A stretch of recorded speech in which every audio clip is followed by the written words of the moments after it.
बच्चों इस साल सत्र 2023-24 में छठी क्लास हिंदी में आपके पास कौन कौन से चैप्टर, कौन कौन से पार्ट होंगे, क्या क्या पढ़ना होगा, एग्ज़ाम आपके कब कब होंगे, कितने कितने होंगे और कितने नंबर के आएंगे, सारी बातें आपके साथ इस वीडियो में शेयर करेंगे।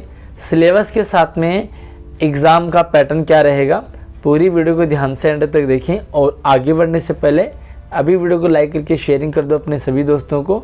और अगर आपने चैनल को अभी तक सब्सक्राइब नहीं किया है तो अभी नीचे लाल बटन दबा करके सब्सक्राइब ज़रूर कर लेना। आपके पास हिंदी में 3 तरह के टॉपिक होंगे। पहला रहेगा आपके पास वसंत हिंदी की किताब होगी, दूसरा आपके पास हिंदी ग्रामर होगी और तीसरा आपके पास रहता है वर्कशीट। ये वर्कशीट क्या है और कहाँ से मिलेंगे, सारी हम यहाँ पे बातें करेंगे आपके साथ।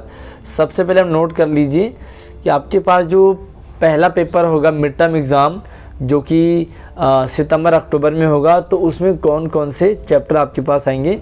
पहला चैप्टर है वह चिड़िया जो, ये बहुत ही अच्छी कविता है। तो पहला आपका वह चिड़िया जो, सबसे पहले आप चैप्टर के नाम नोट कर लो। उसके बाद आपके पास रहता है बचपन, जो कि कृष्णा सोबती की बहुत ही अच्छी कहानी है। दूसरा पार्ट, पहला भी रहेगा दूसरा भी रहेगा। उसके बाद पहले दूसरे के बाद आपके पास तीसरा भी रहेगा, यानी कि लगातार तीनों चैप्टर होंगे। नादान दोस्त बहुत ही अच्छी कहानी है, जिसमें कि बच्चों की और चिड़िया की कहानी है। उसके बाद आपके पास रहता है जो आपके पास चैप्टर होंगे 3 ही होंगे, पहला दूसरा और तीसरा। पहला वह चिड़िया जो, दूसरा बचपन और तीसरा नादान दोस्त, ये तीनों चैप्टर होंगे। उसके बाद रहते बहुत सारे चैप्टर आपके हटा भी दिए हैं। जो आपका नया जो नई बुक होगी उसमें आपको यही तीनों चैप्टर मिलेंगे। और अगर आपके पास कोई पुरानी किताब है, पुराने पैटर्न की है, तो आप ये देखेंगे कि आपको चैप्टर का नाम कौन कौन से आएंगे, भले नंबर आपका आगे पीछे हो सकता है। उसके बाद हम ग्रामर की बात करेंगे। तो ग्रामर में क्या होगा, आपके पास यहाँ पर कुछ पुरानी किताबों से भी टॉपिक्स होंगे जो आपको पढ़ने होंगे। यहाँ पर कक्षा जो 4थी की बुक में से है आपका, तो यहाँ पर पूर्ववर्ती कक्षाओं के लिए विषय वस्तु, यानी कि जो पुरानी किताबें होंगी उनमें से भी पूछा जाएगा। अगला रहेगा आपके पास विशेषण। तो विशेषण की पहचान कैसे करेंगे, जैसे राम सुंदर लड़का है, तो यहाँ पर जो सुंदर है वो विशेषण है, तो इसी तरह से आपको विशेषण पढ़ना होगा। क्रिया विशेषण भी रहता है आपके पास, लेकिन सबसे मेन टॉपिक होता है आपके पास संज्ञा और उसके भेद।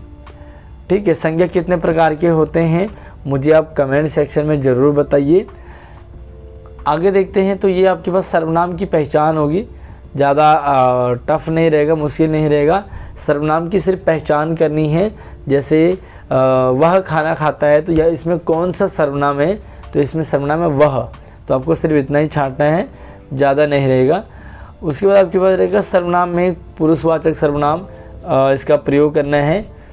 और मेन टॉपिक रहेगा आपके पास क्रिया विशेषण के साथ भाषा लिपि। भाषा और लिपि, हिंदी भाषा जो है वो उसकी लिपि लिखेंगे, तो ये आपके पास रहता है। उसके बाद विशेषण की पहचान करेंगे। और संख्यावाची विशेषण, जैसे नंबर होते हैं 8, 10, 4, तो इस तरह से उपसर्ग पहचान उसके बाद आपको करनी है। उपसर्ग की पहचान एग्ज़ाम में पूछ लिया जाएगा कि आप इसमें से उपसर्ग अलग कीजिए, या आपको एक उपसर्ग दिया होगा उससे 2 शब्द बनाइए।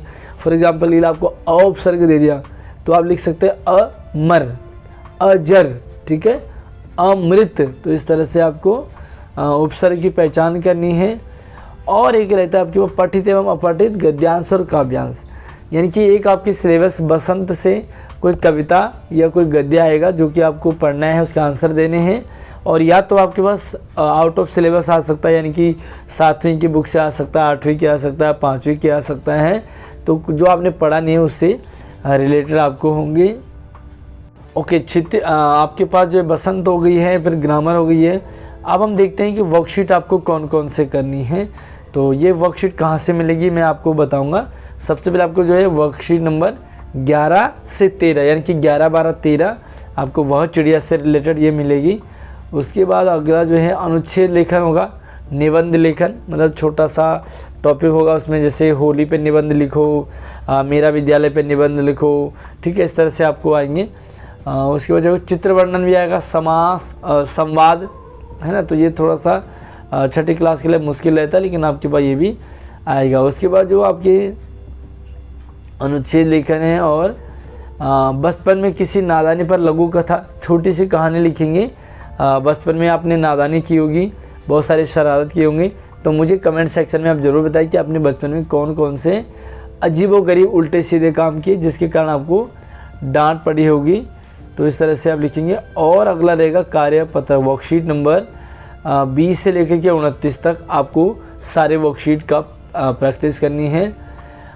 उसके बाद देखो लघु कथा आपको लिखनी है, उपसर्ग प्रत्यय का अभ्यास करना है, और यहाँ पर आपको बस इतना ही। तो मतलब लगभग आपको कुछ ज़्यादा नहीं है। और अब आपके जो एग्ज़ाम होंगे, ठीक है, यहाँ पर आप देखेंगे तो इसके 15 सितंबर तक आपके पूरा सिलेबस कंप्लीट हो जाना चाहिए। उसके बाद आपको रिवीजन करवाई जाए, मतलब 15 सितंबर तक आपका नॉर्मल सिलेबस हो जाना चाहिए। और जितना आपको मैंने अभी चैप्टर बताए हैं, टॉपिक बताए, उन्हीं में से आपको अक्टूबर में जो पेपर होंगे उसमें सिलेबस पूछा जाएगा। तो ज़्यादा परेशान होने वाली बात नहीं है, आपको सिर्फ इतना ही लिमिटेड पढ़ना होगा।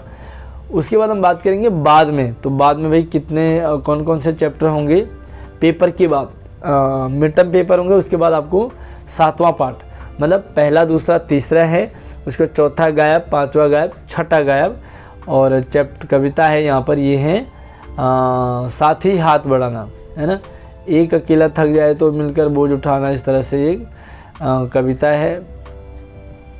उसके बाद जो है अगली कविता होगी ऐसे ऐसे, जो कि नाटक है, बहुत ही अच्छा नाटक है। और एक छोटा सा बच्चा जो काम नहीं करता, होमवर्क नहीं करता, तो बहाना बना देता है, उसी पर यहाँ पर बहुत ही अच्छी ये एक कहानी नाटक है। उसके बाद झांसी की रानी, तो झांसी की रानी आपको 10वां चैप्टर होगा। और कुछ और भी है क्या, यस 12वां है, संसार पुस्तक है, 12वां पार्ट रहेगा, जो नई किताब होगी उसके अकॉर्डिंग। और मैं सबसे छोटी हूँ, ये भी बहुत अच्छी कविता है, एक बच्चे का माँ के प्रति प्रेम जो है यहाँ पर दिखाया है। तो ये है आपके पास 4 चैप्टर। अब आपको इसी तरह से ग्रामर में भी देखना है। अब ये ग्रामर पे देखते हैं कि भाई ग्रामर में आपको निजवाचक सर्वनाम का पूछा जाएगा, एग्ज़ाम में इससे रिलेटेड क्वेश्चंस होंगे।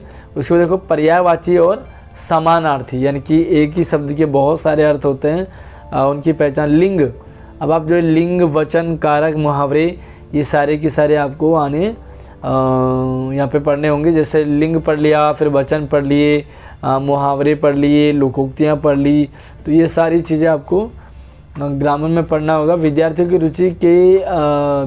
रुचि क्या है, अवसर आवश्यकता क्या, आपकी ज़रूरत क्या है, आपको मौके मिले तो आप क्या करोगे, आपकी रुचि इंटरेस्ट क्या है, तो ये सारी चीज़ें औपचारिक अनौपचारिक पत्र, ये तो आपको पता ही है।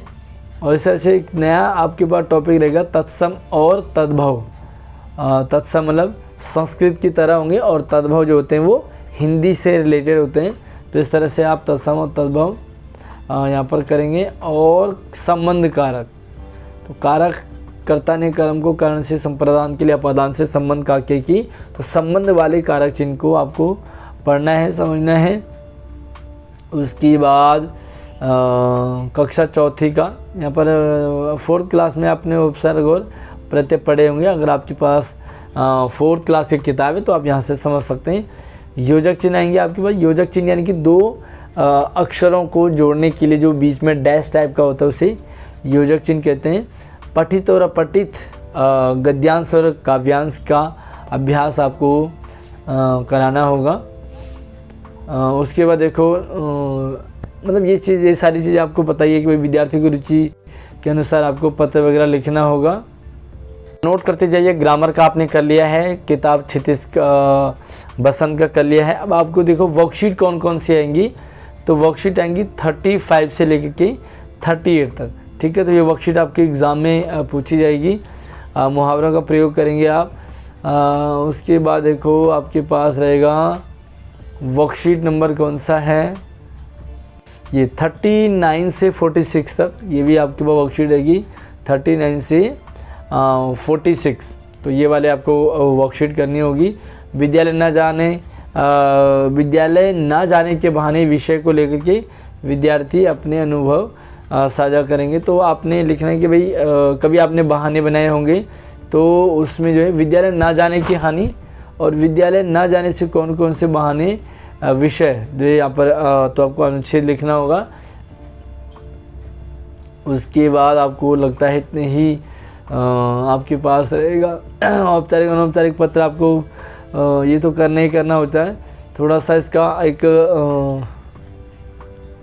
औपचारिक मतलब जो ऑफिशियल होते हैं, अनौपचारिक जो जैसे घर के लिए मामा के लिए लिख दिया, दोस्त के लिए लिख दिया, अपने टीचर के लिए लिख दिया, तो ये सारी चीज़ें ओके। तो बाकी संज्ञा और उसके भेद आपको पहले भी फर्स्ट मिड टर्म एग्ज़ाम में भी करने थे।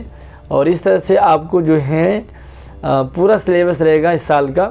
अच्छा, पेपर कितने नंबर का आएगा, ये बच्चों का काफ़ी सवाल होता है।